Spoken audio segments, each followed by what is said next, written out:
लगा दो आग पानी में जवानी उसे कहते हैं और छीन लो सिलेक्शन कहानी उसे कहते हैं। अगर तुम्हारे रगों में खून नहीं जुनून दौड़ता है, अगर तुम्हारे धड़कनों में जीतने का नशा है, तो आइए मंजिल को उसकी औकात दिखाते हैं।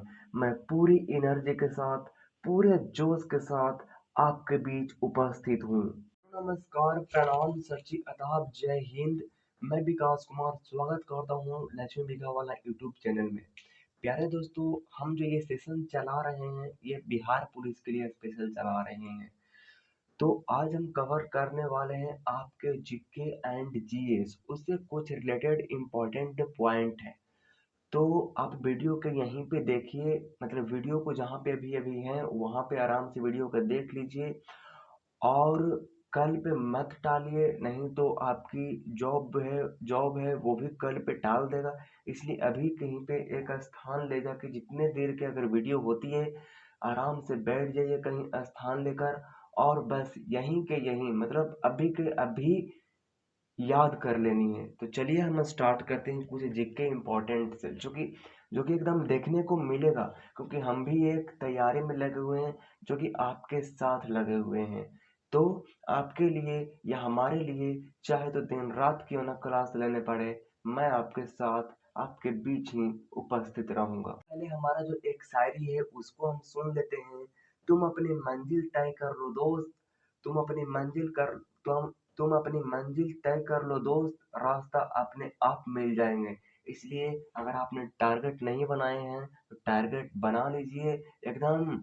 आज कुछ नहीं करनी है, बस एक अपने आप में एक एटीट्यूड, अपने आप में एक ईगो कि बस मैंने एक बार कह दिया तो मैं खुद को भी नहीं सुनता हूँ।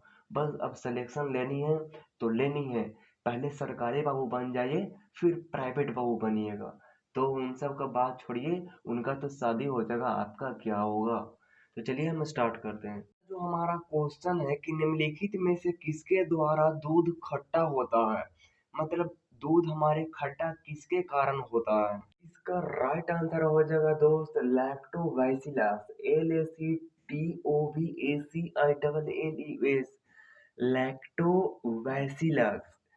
अच्छा, अगर आपसे कोई क्वेश्चन पूछता है कि जो हमारे जो दूध हैं और जो हमारे दही हैं वो दूध से दही बनना क्या है, तो ये है आपकी है ये रासायनिक प्रक्रिया है। रासायनिक का दूध से आपका दूध से दही बना रासायनिक प्रक्रिया है।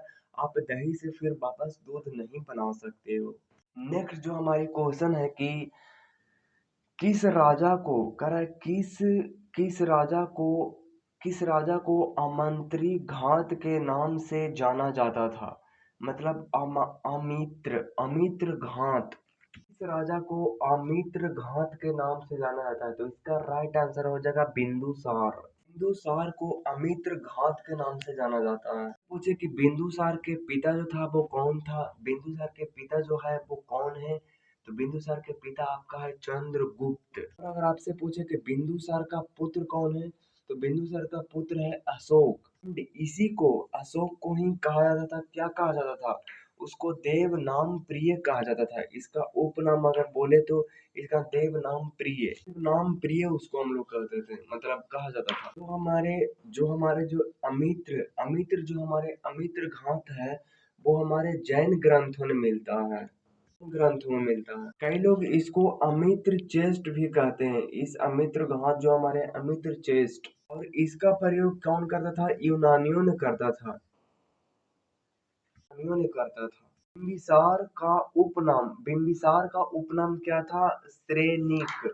बिंबिसार का जो उपनाम था वो श्रेनिक नाम था। जो बिंबिसार है वो क्या है, हमारे वंश का कौन है, फाउंडर है।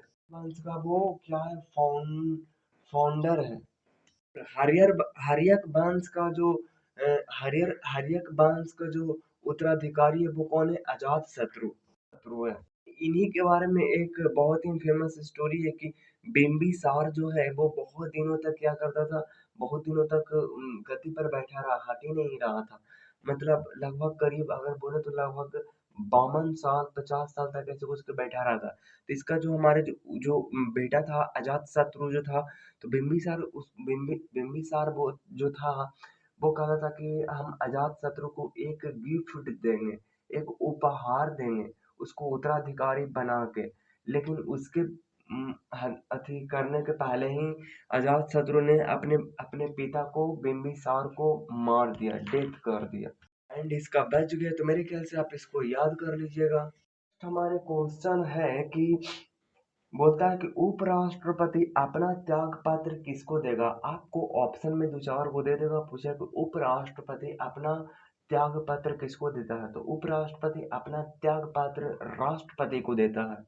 उपराष्ट्रपति उपराष्ट्रपति अपना त्याग पत्र राष्ट्रपति को देगा और राष्ट्रपति अपना त्याग पत्र उपराष्ट्रपति को देगा। अच्छा, दूसरी तरह से अगर आपको क्वेश्चन घुमा के इस तरह से अगर आपको नहीं बोले कि उपराष्ट्रपति अपना त्याग पत्र किसको देता है, इसी चीज को आप ऐसे पूछेगा कि राज्यसभा के जो उपसभापति होते हैं, राज्यसभा के उपसभापति अपना त्याग पत्र किसको देते हैं, तो उसमें आपको कंफ्यूज नहीं करनी। उप राज्यसभा के उपसभापति उपराष्ट्रपति होते हैं, तो वो किसको देंगे, वो राष्ट्रपति को देंगे, और राष्ट्रपति किसको देंगे, उपराष्ट्रपति को देंगे। तो इसमें बिल्कुल भी चौंकना नहीं है, तो मेरे ख्याल से। और आपको पता होगा कि जो बोल अभी जो हमारे उपराष्ट्रपति हैं वो क्या है, जगदीप धनखड़। जगदीप धनखड़ जी हमारे अभी भारत के उपराष्ट्रपति हैं। आपके क्वेश्चन है कि हाइड्रोजन बम किसने विकसित किया था। आपको चार ऑप्शन दे देंगे। J Robert Oppenheimer, Edward Teller, Samuel Cohen, Wernher Braun बर्न बॉन ब्राउन। मैंने आपको याद करवाया था कि जो जो हाइड्रोजन बम का आविष्कार किए थे उनका क्या नाम था, तो उनका नाम था एडवर्ड टेलर। एडवर्ड मतलब जो हमारे जो हाइड्रोजन बम है उसको गिरा देगा तो पूरे एडवर्ड वर्ल्ड वर्ल्ड को खत्म कर देगा। तो अगर आपने खोज या खोजकर्ता वाले जो वीडियो अगर आपने नहीं देखा है तो जाइए और उसको देखिए। प्लेलिस्ट मैंने बना दिया है जीके का, तो जाइए आराम से उसको देखिए। नेक्स्ट क्वेश्चन आपकी है, राष्ट्रपति को महाभियोग की प्रक्रिया से कौन अदृश्य करता है। मतलब कहने का मतलब है कि राष्ट्रपति पर महाभियोग कौन लगाता है। इसका मतलब हालांकि नहीं लगना चाहिए, जो कि अच्छी बात है, पर अगर लगाया जा सकता है तो राष्ट्रपति पर महाभियोग कौन लगाया जा सकता है। तो राष्ट्रपति पर प्यारे दोस्तों अगर कोई महाभियोग लगाएगा तो वो कौन लगाएगा, वो लगाएगा आपकी संसद लगाएगा। जब भी राष्ट्रपति पर महाभियोग अगर लगाने की बात आता है तो संसद लगाती है। संसद में कौन लगा सकता है, या तो फिर राज्यसभा लगा सकती है या तो फिर लोकसभा लगा सकती है। आर्टिकल नंबर 61 के तहत लगा सकती है। अगर जो भी लगाती है संसद के तहत, अगर राज्यसभा लगाती है आर्टिकल नंबर 61 के तहत, तब उनको लिखित यानी कि रिटन नोटिस 14 दिन पहले राष्ट्रपति को भेज देना होगा, रिटन नोटिस। और अगर लोकसभा लगाती है, मतलब संसद का एक अंग लोकसभा लगाती है आर्टिकल नंबर 61 के तहत, तब उनको 14 दिन पहले लिखित यानी कि रिटन नोटिस उनको दे देना होगा, और वो नोटिस 2/3 से पास होनी चाहिए, तब राष्ट्रपति पर महाभियोग लगता है। हालांकि नहीं लगता है तो अच्छी बात है हमारे लिए। नेक्स्ट हमारे क्वेश्चन है कि मनुष्य आयरन किससे प्राप्त करता है। आपके चार ऑप्शन दिए रहेंगे, मछली, पनीर, आपके दूध दिए रहेंगे, आपके पालक दिए हुए रहेंगे। तो उसमें राइट आंसर आपकी हो जाएगी पालक हो जाएगी। पालक है जो वो आयरन देता है। जब आप देखोगे थोड़ी सी कि आप सेव को काट के रख दोगे ना, तब वो लाल, वो हल्का हल्का ब्राउन तरह का रेड हो जाएगा। वो किसके कारण होता है, वो आयरन के कारण होता है। अच्छा, आपसे अगर क्वेश्चन पूछता है कि आपके बॉडी में आयरन की स्टोर कौन करता है, तो वो कौन करता है, लिवर करता है। लिवर मतलब होती है यकृत होती है, यकृत होती है। यकृत के बारे में एक और अमेजिंग सी चीज है कि आपके बॉडी का सबसे बड़ा ग्रंथि जो होता है वो यकृत होता है, तो आप इसको ध्यान रखिएगा। नेक्स्ट हमारे क्वेश्चन है कि मतदाता सूची आमतौर पर कौन तैयार करता है। मतदाता सूची है वो आमतौर पर आपकी कौन तैयार तैयार करता है, तो आपका वो मतदाता सूची है वो कौन तैयार करता है, तो वो तैयार करता है आपका चुनाव आयोग तैयार करता है। चुनाव आयोग करता है किसके तहत कौन से आर्टिकल के तहत करता है, 324 और 329 के तहत करता है। 324 और 329 के तहत वो चुनाव आयोग ने मतदाता सूची को तैयार करता है। आपके ऑप्शन में रहेंगे विधानसभा, मतदाता मतदाता तो करेंगे नहीं, नन ऑफ दिस तो करेंगे नहीं, विधानसभा आपकी करेगी नहीं, तो चुनाव चुनाव आयोग आपके करेंगे आर्टिकल नंबर 324 और 329 के तहत। नेक्स्ट आपकी क्वेश्चन रहेगी कि निम्नलिखित में से किस क्षेत्र में मौसमी बेरोजगारी की समस्या होती है। तो मौसमी बेरोजगार की समस्या किसमें होगी, मैं आपको ऑप्शन देता हूँ, आप नीचे कमेंट जरूर करना। कृषि में, उद्योग में, सेवा में, निर्यात में। तो किसमें होगा, सेवा में होगा नहीं, निर्यात में होगा नहीं, उद्योग में होगा नहीं, आपकी कृषि में होगा। कृषि में बेरोजगारी रहता है क्योंकि जो जेठ और बैसाख जो हमारे होते हैं उसमें किसान बैठा बैठे रहता है। तो कृषि जो है वो मौसमी बेरोजगारी है। हमारे क्वेश्चन हमारे बीच है कि निम्न निम्न निकोटिन निकोटिन पदार्थ किस पौधे में पाया जाता है। निकोटिन जो आपके हैं वो किस पदार्थ में पाए जाते हैं। तो निकोटिन है वो आपको तंबाकू में पाए जाते हैं, तंबाकू में पाए जाते हैं। और तंबाकू आपके पता है कहाँ सबसे ज़्यादा होते हैं, ये गाजीपुर में होता है। गाजीपुर कहाँ है, आपके जो बिहार है और जो यूपी के बॉर्डर है ना, उस टाइप उस तरफ में एक हमारे क्या है, एक गाजीपुर है जहाँ पे तंबाकू बहुत अधिक मात्रा में होती है, देखने को मिलती है। आपकी क्वेश्चन है कि निम्नलिखित में से किस अनुसूची में शपथ के बारे में बताया जाता है। तो वो शपथ है 3। मैंने आपको बताया था कि सबसे पहले अनुसूची में आपके आ जाती है राज्य और यूटी के बारे में, यानी राज्य और यूटी 28 राज्य और 6 यूटी हैं। उसके बाद आपकी बताए थे सेकंड नंबर में, आपकी कौन बताए थे, सेकंड में आपकी बेटा 2 नंबरी और बाप 10 नंबरी, यानी वेतन वेतन और भत्ता। और तीसरी नंबर में शपथ, चौथी नंबर में राज्यसभा के सीटों के लिए आवंटन, और पांचवा में अनुसूचित जनजाति शेड्यूल ट्राइब और शेड्यूल एरिया, छठा में एटीएमएम, सातवां में आपकी आ जाती है, क्या आ जाती है, सातवां में आपकी आ जाती है जाकर के सातवें नंबर की क्या आ जाती है, नंबर में आपकी आ जाती है जाकर के सात फेरा वाला, यानी सात फेरा जब आपकी होगी तो आपके हाथ में क्या आएगी, दाल सब्जी, आपकी आटा का लिस्ट आएगी। और लिस्ट मतलब होती है सूची, और सूची में होती है राज्य सूची, संघ सूची और समवर्ती सूची। तो ये आपकी हो जाएगी। उसके बाद सात के बाद आठ हो जाती है जाकर के आपकी राज्यसभा राजभाषा हो जाती है। और नौ में आपकी, मैंने आपको बताया था कि जो कौन है, भूमि सुधार है, जो कि 1951 में आपका सुधार हुआ था। उसके बाद 9 के बाद आपकी 10 हो जाती है। 10 में आपकी आ जाती है, क्या आ जाती है, भूमि सुधार के बाद 10 बहाने करके ले गया दिल्ली, यानी दल बदल। और उसके बाद 11 में हो जाती है कि पंचायत, और 12 में आपकी हो जाती है, कौन हो जाती है, 12 में वो कौन हो जाती है, नगर पालिका, 74वां संविधान संशोधन। तो नेक्स्ट हमारे हैं कि पंडित में बिरजू महाराज जो है वो किससे संबंधित हैं। यहाँ क्वेश्चन है पंडित बिरजू महाराज का संबंध किस क्षेत्र से था। तो वो था आपके राइट आंसर इसका हो जाएगा, वो था कथक।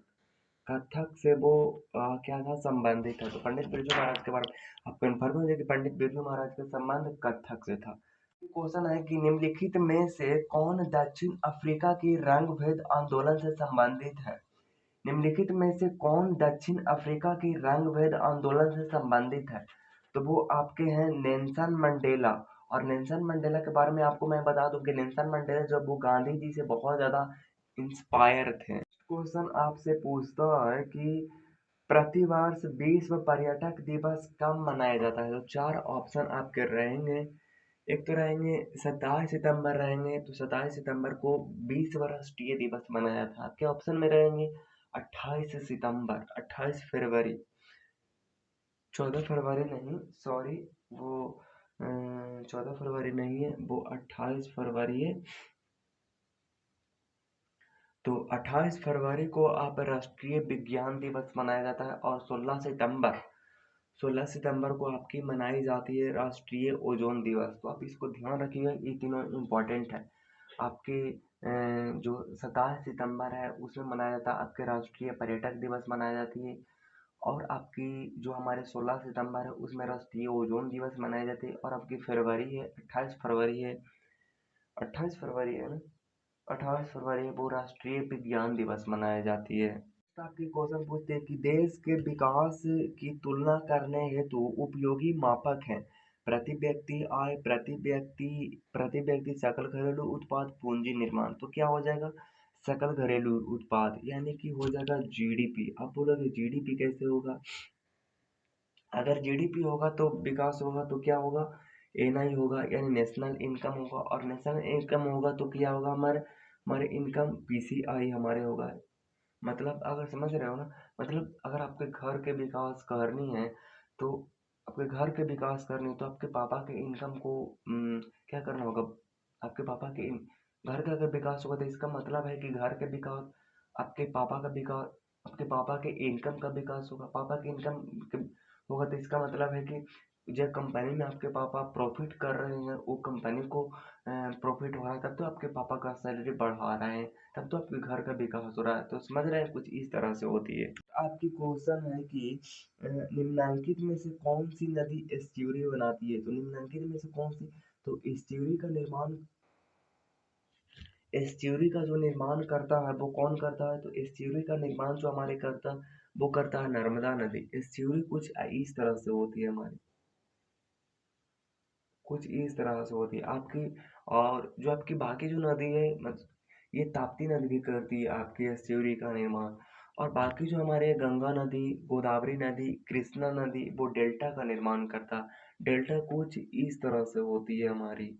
तो आप इसको ध्यान रखिएगा, एस्च्यूरी का निर्माण ताप्ती नदी करती है और नर्मदा नदी करती है, और उसके अलावा बाकी जो नदी है हमारी वो डेल्टा का निर्माण करती है। अभी क्वेश्चन है कि न्यूट्रॉन तथा प्रोटॉन की संख्याओं को के योगफल को कहते हैं, तो क्या कहते हैं? द्रव्यमान कहते हैं। न्यूट्रॉन तथा प्रोटॉन की जो न्यूट्रॉन तथा प्रोटॉन की जो संख्या के योगफल जो हमारे हैं उसको क्या कहते हैं? उसको हम द्रव्यमान कहते हैं। हमारे जो क्वेश्चन है वो ये है कि हड़प्पा के किस स्थान से जलाशय साक्ष्य मिलते हैं? तो आपके ऑप्शन है धौलावीरा। और ये अगर आपसे यही जगह पर ये हड़प्पा के किस जगह से, हड़प्पा की जगह को कि लोथल से किसका मिला है? तो मिला है वो बंदरगाह मिला है। और मोहनजोदड़ो से कौन मिला है? तो स्नानागार मिला है। तो आप ध्यान रखिएगा, लोथल से आपका बंदरगाह मिला है और मोहनजोदड़ो से स्नानागार मिला है। हमारे क्वेश्चन है कि आरबीआई के गवर्नर कौन है? तो आरबीआई के गवर्नर जो अभी है वो शशिकांत दास है। उससे पहले हमारे कौन थे? आरजित पटेल थे। और उससे पहले कौन थे? रघुराम जी राजन। यानी अभी ये हैं, उसके पहले ये थे, और उसके पहले ये थे। निर्मला सीतारमन आपका जो है वो देश के प्रथम महिला पूर्णकालिक वित्त मंत्री है। ये देश की प्रथम महिला पूर्णकालिक वित्त मंत्री ये है। पूर्ण पूर्णकालिक वित्त मंत्री आपके हैं। तो मेरे ख्याल से आप इसको याद कर लीजिएगा। नेक्स्ट आपसे पूछता है कि बिहार दिवस कब मनाया जाता है? तो बिहार दिवस आपका मनाया था 22 मार्च को, और 23 अप्रैल को मनाया जाता है पृथ्वी दिवस। आपकी क्वेश्चन है कि 100 साल पहले किस देश में नाजी पार्टी की स्थापना की थी? हाँ, 100 साल पहले आपकी नाजी 100 साल पहले किस देश में नाजी पार्टी की स्थापना की थी? तो इसका राइट आंसर हो जाएगा जर्मनी, जो कि हिटलर ने करवाया था। तो इसका राइट आंसर हो जाएगा जर्मनी।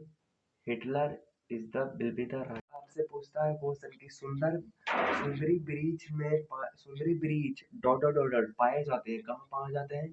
तो सुंदरी ब्रिज में क्या पाए जाते हैं? तो वो पाए जाते हैं मैग्रोव वन पाए जाते हैं। अब मैग्रोव वन कहाँ आपके पाए जाते हैं?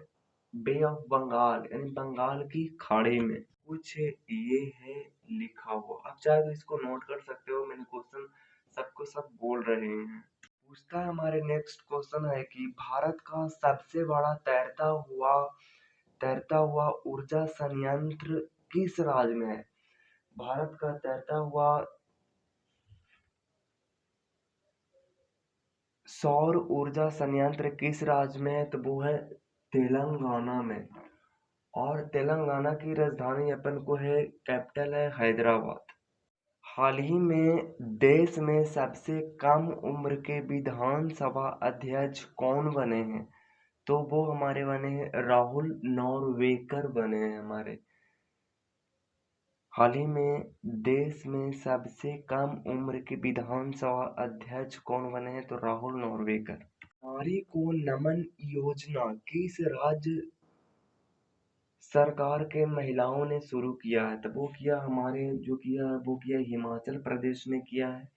हिमाचल प्रदेश के बारे में एक और चीज़ की, हिमाचल प्रदेश से बीजेपी के सरकार हट चुके हैं, वहाँ पे कांग्रेस की सरकार आ चुकी है और वहाँ के जो मुख्यमंत्री बन चुके हैं वो सुखविंदर सिंह सुक्खू बन चुके हैं।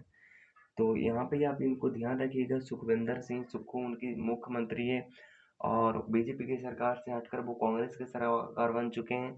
और नारी को नमन योजना किस राज्य सरकार ने शुरू किया है? तो वो किया हिमाचल प्रदेश ने। तो आप इसको ध्यान रखिएगा। फेमिना मिस इंडिया 2022 का खिताब किसने जीता है? तो वो जीता है हमारे सीनी शेट्टी। आपका जीता है सीनी शेट्टी जीता है फेमिना मिस इंडिया 2022 का खिताब। हमारे कि अंतर्राष्ट्रीय संसदीय दिवस कब मनाया जाता है? तो अंतर्राष्ट्रीय संसदीय दिवस आपका मनाया जाता है 30 जून को। अंतर्राष्ट्रीय संसदीय दिवस आपके संविधान और आपके संविधान दिवस कब मनाया जाता है? आपके संविधान दिवस मनाया जाता है अगर के 26 नवंबर को आपका मनाया जाता है संविधान दिवस मनाया जाता है। कि महाराष्ट्र विधानसभा के नए अध्यक्ष कौन बने? तो राहुल नॉर्वेकर। ये राहुल नॉर्वेकर जो कि हाल ही में देश में सबसे कम उम्र विधानसभा अध्यक्ष हाल ही में देश में सबसे कम उम्र के विधानसभा अध्यक्ष जो बने हैं राहुल नॉर्वेकर, वही राहुल नॉर्वेकर महाराष्ट्र विधानसभा के नए अध्यक्ष बने, उन्हीं के बारे में मैं बता रहा था। हमारे के अंतर्राष्ट्रीय एमएसएमई दिवस कब मनाया जाता है? 27 जून को मनाया जाता है अंतर्राष्ट्रीय एमएसएमई दिवस। हमारे क्वेश्चन ये है कि अ, विश्व प्रेस स्वतंत्रता सूचकांक 2022 में भारत का स्थान कितना है? विश्व प्रेस स्वतंत्रता विश्व प्रेस स्वतंत्रता सूचकांक 2022 में भारत का स्थान क्या है? 150वां है। 150वां है जो आपका जो है जो विश्व प्रेस स्वतंत्रता सूचकांक 2022 में भारत का स्थान है 150वां। नेक्स्ट हमारे क्वेश्चन है कि महाराष्ट्र के नए उप मुख्यमंत्री कौन बने हैं? तो वो बने हैं देवेंद्र फडणवीस। हमारा है कि किस देश ने 48वां G7 शिखर सम्मेलन 2022 की मेजबानी की थी? तो इसका राइट आंसर हो जाएगा कि किस देश ने 48वां G7 शिखर सम्मेलन 2022 की मेजबानी कौन सा देश करेगा? तो वो करेगा जर्मनी ने करेगा आपकी। और जर्मनी के बारे में एक चीज और मैं बताना चाहता हूँ कि जर्मनी से हमारे संविधान के लिए आपात आपातकालीन आपातकालीन प्रावधान लिया गया है। तो आप इसको ध्यान रखिए कि इस देश ने 48वां जी G7 शिखर सम्मेलन 2022 की मेजबानी की थी, तो वो हमारे की थी जर्मनी की ने की थी। तो हमारे जो क्वेश्चन है कि भारत का पहला अध्यक्ष भारत का पहला अध्याय ऊर्जा संचालित हवाई अड्डा कौन बन गया है? तो मैं आपको बता दूं कि जो सबसे पहला ऊर्जा वाला हवाई अड्डा बना है वो है इंदिरा एयरपोर्ट। इंदिरा हवाई अड्डा जो है वो सबसे पहला बन चुका है हमारे। और इंदिरा इंदिरा इंदिरा गांधी राष्ट्रीय इंदिरा गांधी एयरपोर्ट आपका कहाँ है? आपका दिल्ली में मौजूद है। अच्छा, उसके बाद हमारे जो है इंदिरा गांधी एयरपोर्ट आपका दिल्ली में है और लाल बहादुर हवाई अड्डा आपका मंडवाडी में है। मंडवाडी कहाँ है? आपका बनारस में है। और सेकंड है कि बीजू पटनायक है वो कहाँ है आपका? बीजू पटनायक है वो उड़ीसा में है। में आपका है बीजू पटनायक, आप इसको ध्यान रखिए। और राजीव गांधी हवाई अड्डा आपका है हैदराबाद में। का सबसे अच्छा शहर 2022 लाइबिलिटी इंडेक्स के अनुसार कौन है? तो वो आपका है वियना है। वियना किसकी राजधानी है? ऑस्ट्रेलिया की राजधानी वियना है जो IAEA में स्थित है।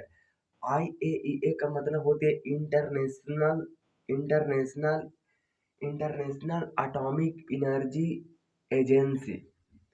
ध्यान रखिएगा, इंटरनेशनल एटॉमिक एनर्जी एजेंसी में यह स्थित है। दुनिया का सबसे अच्छा शहर लाइबिलिटी इंडेक्स 2022 के अनुसार वियना है, वो सबसे फर्स्ट नंबर पर है। वियना है जो ऑस्ट्रेलिया की कैपिटल है। क्वेश्चन है कि बैन नेशनल बैन राशन कार्ड में जुड़ने वाला सबसे पहला सबसे अंतिम जो राज्य है वो कौन है? वो असम है। आपका Assam is the correct answer. वो बैन नेशनल बैन राशन कार्ड योजना में सबसे अंतिम राज्य है। विश्व शरणार्थी दिवस कब मनाया जाता है? तो विश्व शरणार्थी दिवस मनाया जाता है आपका 20 जून को मनाया जाता है विश्व शरणार्थी दिवस। क्वेश्चन है कि अग्निपथ योजना में भर्ती होने के लिए आयु सीमा कितना था? तो अग्निपथ योजना में भर्ती होने के लिए उम्र जो था वो 23 वर्ष था। 23 वर्ष। राज्य लोक सेवा आयोग के सदस्यों की नियुक्ति, जो राज्य लोक सेवा आयोग के सदस्यों की नियुक्ति है वो कौन करता है? वो करता है राज्यपाल करता है। आपका जो राज्यपाल है वो करता है। राज्य लोक सेवा आयोग के सदस्यों की नियुक्ति कौन करता है? वो करता है आपका राज्यपाल करता है। राज्यपाल किस पावर के अंदर आता है? तो वो कार्यपालिका के अंदर आता है, यानी एग्जीक्यूटिव पावर के अंदर आता है। जो कि कार्यपालिका, जो कि राज्यपाल नियुक्ति करता है। किसको करता है? राज्य लोक सेवा आयोग के सदस्यों की नियुक्ति जो करता है वो राज्यपाल आपका करता है। और राज्यपाल जो हमारे यहाँ से कार्यपालिका के अंदर आता है, एग्जीक्यूटिव पावर के अंदर आती है। इससे पूछिए कि चौरा चौरी कांड जो है वो कब हुआ था? तो चौरा चौरी जो कांड हुआ था वो 5 फरवरी 1922 को हुआ था। डेट एकदम याद रखिएगा। 4 फरवरी वाले रात में हुआ था। तो कई लोग 5 फरवरी कहते हैं, कई लोग 4 फरवरी कहते हैं। तो दोनों में आपको लड़ाई बिल्कुल भी नहीं लड़नी है। जो ऑप्शन में रहेगा उसको टिक आउट करके आगे बढ़ जानी है। चौरा चौरी कांड क्यों हुआ था? असहयोग आंदोलन को असहयोग आंदोलन को बंद करने के लिए हुआ था। असहयोग आंदोलन किसने चलाया था? तो वो चलाया था वहाँ महात्मा गांधी जी ने चलाया था। तो तब महात्मा गांधी ने असहयोग आंदोलन को वापस ले लिए, उसको बंद करने के लिए चौरा चौरी कांड चलाया गया था। असहयोग आंदोलन कब हुआ? तो असहयोग आंदोलन आपका 1920 में हुआ था। 1920 में 1 अगस्त को हुआ था। एंड इसी दिन मृत्यु हो गई थी। किसका हो गया था? बाल गंगाधर तिलक की क्या हो गई थी? डेथ हो गई थी इसी दिन। तो असहयोग आंदोलन आपसे पूछे कि कब हुआ था? तो 1 अगस्त 1920 को हुआ था असहयोग आंदोलन, जिसको चलाने वाले गांधी जी थे। वो असहयोग आंदोलन को बंद करने के लिए, वापस लेने के लिए चौरा चौरी कांड हुआ था। वो कब हुआ था? वो आपका हुआ था जाकर के 5 फरवरी 1922 को हुआ था। तो आप इसको ध्यान रखिएगा। नेक्स्ट हमारी है कि सविनय अवज्ञा आंदोलन। सविनय अवज्ञा आंदोलन जो है 1930 में हुआ था। सविनय अवज्ञा आंदोलन। और इसी में दांडी मार्च दांडी मार्च इसी में हुआ था। मार्च जो आपका हुआ था वो हुआ था आपका 1930 में हुआ था। और अगर मैं बता दूं कि जो हमारे जो दांडी मार्च जो हमारे हुआ था वो 1930 में ही हुआ था। कब हुआ था? 12 मार्च को स्टार्ट हुआ था और 6 अप्रैल को खत्म हुआ था। यानी 24 दिन का ये यात्रा रहा था आपका, जो रहा था। एंड 1930 में ही आपका हुआ था जाकर के नमक, यानी नमक आंदोलन जो आपका हुआ था, नमक सत्याग्रह हुआ था, वो इसी में हुआ था। और इसको किसने चलाया था? तो इसको भी गांधी जी ने चलाया था। एक बार चलिए रिकॉल कर लेते हैं। चौरा चौरी कांड जो आपका हुआ वो हुआ था आपका 5 फरवरी 1922 में हुआ था। चौरा चौरी कांड चौरा चौरी कांड किस लिए हुआ था? असहयोग आंदोलन को बंद करने के लिए हुआ था। असहयोग आंदोलन कब हुआ था? तो आपका असहयोग आंदोलन आपका हुआ था 1 अगस्त 1920 को असहयोग आंदोलन हुआ था। एंड ये किसने चलाया था असहयोग आंदोलन? गांधी जी ने। तब चौरा चौरी जब कांड हुआ इसको बंद करने के लिए तब गांधी जी ने वापस लिया। और उस समय बाल गंगाधर तिलक की मौत हो गई थी। सबने अवज्ञा आंदोलन 1930 में हुआ था। और इसी समय दांडी मार्च सत्याग्रह हुआ था। 12 मार्च से 6 अप्रैल तक 12 मार्च से 6 अप्रैल 1930 में हुआ था, जो कि 24 दिन का यात्रा रहा था। और इसी टाइम एक और यात्रा शुरू हुआ था, नमक सत्याग्रह, जिसको भी महात्मा गांधी जी ने ही शुरू किया था। देशी आंदोलन जो हमारे हैं वो हुआ था 1905 में हुआ। 1905 में आपका हुआ था। बंगाल विभोजन बंगाल विभाजन के विरुद्ध में स्वदेशी आंदोलन हुआ था, कलकत्ता के टाउन हॉल में आपका हुआ था। उसके बाद हमारा था जलियांवाला बाग हत्याकांड कब हुआ था? 13 अप्रैल 1919 को हुआ था और रॉलेट एक्ट के कारण हुआ था। तो मेरे ख्याल से आपको पूरा का पूरा क्वेश्चन याद हो जानी चाहिए कि चौरा चौरी कांड 5 फरवरी 1922 को हुआ था। आपका असहयोग आंदोलन कब हुआ था? तो असहयोग आंदोलन आपके आपके हुआ था जगह के 1 अगस्त 1920 को हुआ था। असहयोग आंदोलन गांधी जी ने चलाया था। ये बंद वापस लेना पड़ा। चौरा चौरी कांड जब 5 फरवरी 1922 को हुआ था तब बंद करना पड़ा। उसी टाइम बाल गंगाधर तिलक की डेथ हो गई। सविनय अवज्ञा आंदोलन 1930 में हुआ था। दांडी मार्च जो हमारे हैं वो भी हुआ था 1930 में। 12 मार्च से 6 अप्रैल तक हुआ था जो कि 24 दिन का यात्रा था। एंड 1930 में ही नमक सत्याग्रह हुआ था जो कि गांधी जी के जो द्वारा चलाया गया था। और स्वदेशी आंदोलन आपका बंगाल विभाजन जो विरोध है वो 1905 में आपका हुआ था, कोलकाता के टाउन हॉल में आपका हुआ था। और उसके बाद हमारी हुआ था जलियांवाला बाग हत्याकांड 13 अप्रैल 1919 को हुआ था, रॉलेट एक्ट के कारण हुआ था। अच्छा, नेक्स्ट हमारी क्वेश्चन आते हैं कि बिहार का शोक निम्नलिखित में से किस देश को कहा जाता है?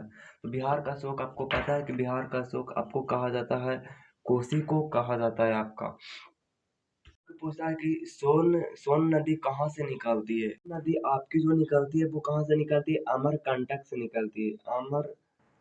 अमरकंटक से आपकी निकलती है सोन नदी। नदी के बारे में मैं आपको ये बता दूं कि सोन नदी जो आपकी है वो गंगा नदी की सहायक नदी है। गंगा नदी की सहायक नदी आपका सोन नदी है। सूर्य के चारों ओर घूमने वाले खगोलीय पिंड क्या कहलाते हैं? सूर्य के चारों ओर घूमने वाले जो रहते हैं पिंड रहते हैं उसको उपग्रह बोलते हैं। और कोई उपग्रह नहीं है, ऐसा कौन सा ग्रह है? तो बुध और शुक्र है। मंगल का 2 उपग्रह हैं, फोबोस और डीमोस। आज के लिए इतना ही। मिलते हैं किसी नेक्स्ट टॉपिक पर, किसी नेक्स्ट चर्चा में। तब तक के लिए all the best. Till then bye bye.